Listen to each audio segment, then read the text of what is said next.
Aliens Hive, issue 1. In terms of continuity, if you guys want to kind of keep up, it is first the original Dark Horse Earth War comics. So the original ones were just called Aliens.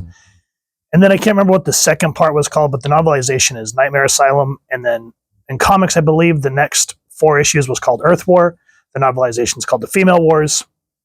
And then there's the Dark Horse one-shot book, which is from Dark Horse Presents, which has a tie-in story, which jumps from the Earth War into post-Earth War stuff. So Genocide. And then after Genocide, Hive. And this kind of looks familiar to you guys. This has been reprinted. I believe the novelization as well, called Harvest.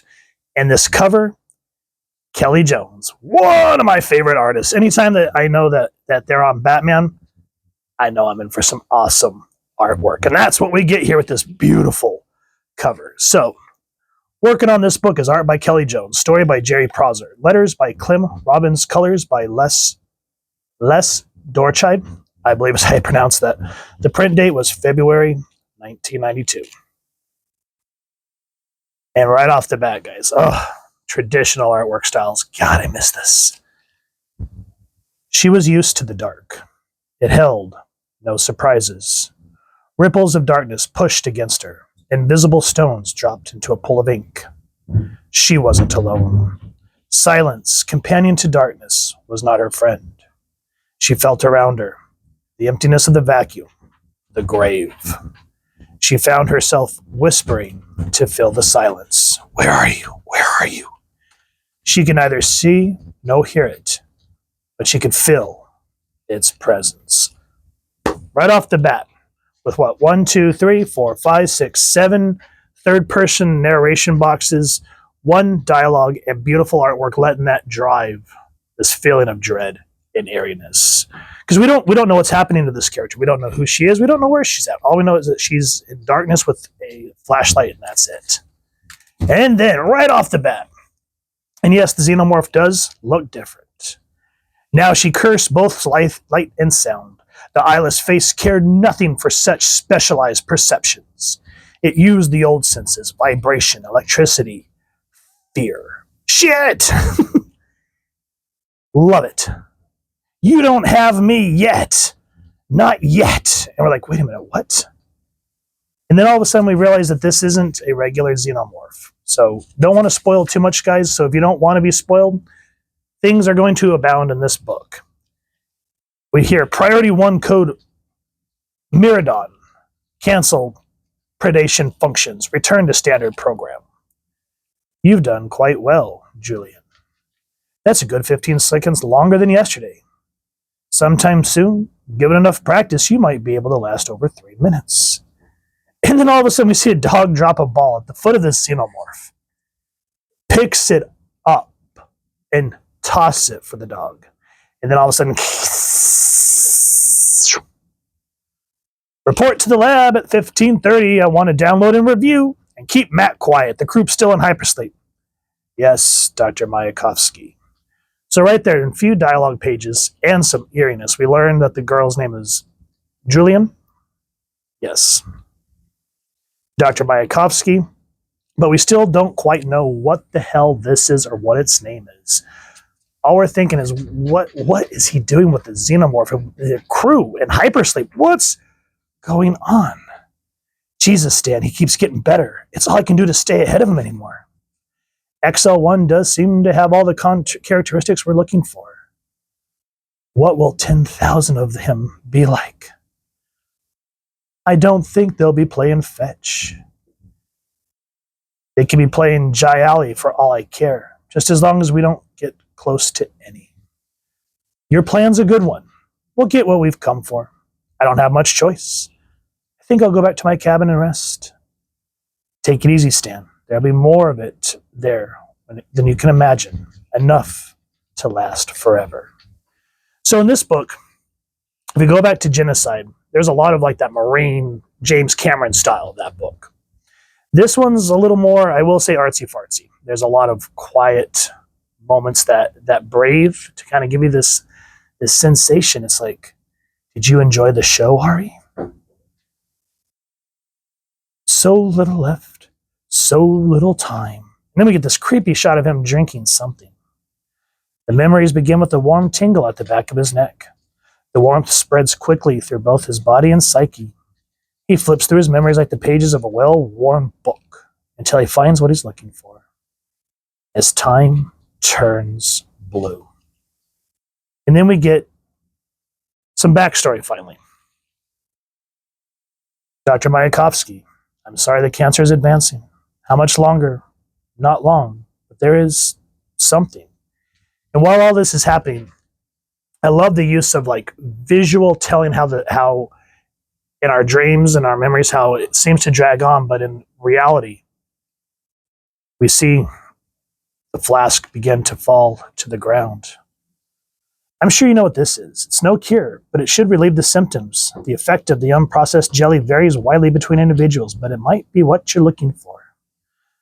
Dr. Mayakovsky, my name's Julian Lish. May I come in? I think we have something to discuss. The alien queen mother's royal jelly is the most sought-after conscious-altering substance in existence. It gives some intense feelings of well-being and competence of others experience levels of their own being of not normally perceived. And still others have an orgasm that seems to go on forever. I'm sure you're aware of Xenozip.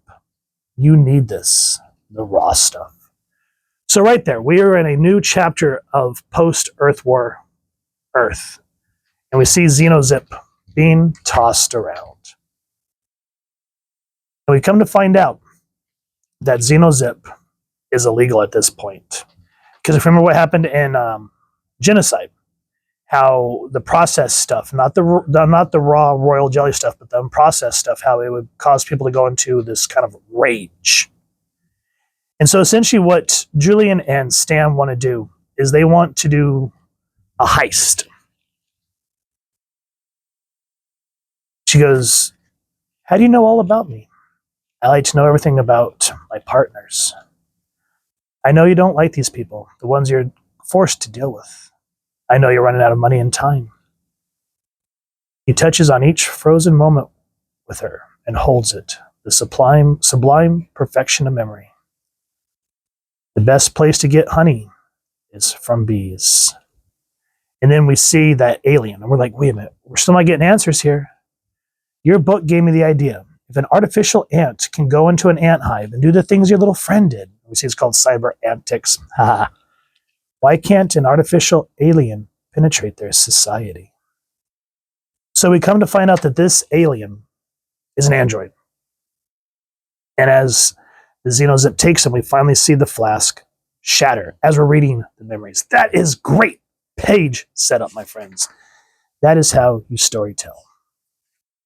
And then, without going into mile-long dialogue of exposition, after we find out that the alien is an android, we see, let's call him Norbert, after the scientist he told me about. And so we see that Julian and Stan, not only do they become partners to Heist Queen Royal Mother Jelly, which at this point they are going to Hive World, where we were in Genocide. They also fall in love. And so they use the Dynamite, which is Mayakovsky's ship. One thing that I will say is read the novel. Like the novel obviously comes out after the comic, but it adds so many fun little things. Think of it like a director's cut or like filler, because we come to find out that one thing that kind of pushed Stan to get with Julie is the fact that he'd come into arrears financially and the government was getting ready to seize his ship. So it kind of added this haste to it, which is left out of the comics. But I just wanted to add that in here for that reason. And so we finally come to Hive World, and we're kind of back into the present. And look at that, guys. We jumped around, and it didn't feel too splotchy. It felt very narratively sound. And so now they're coming to tell the crew what they're doing. We know there is a material of great value on the planet. The nature of this material is a need to know only. Who needs to know? The captain already knows. That's why we're here. The members of the mission crew will also be briefed. I'll also be looking for volunteers. And before we can get any further, we see the dog. His name's Max. I don't think they've mentioned that anywhere yet. But he comes running in. Empty corridor. Xenomorph. And everyone freaks out. Move, don't move. He won't attack unless provoked. And so we see a guy go.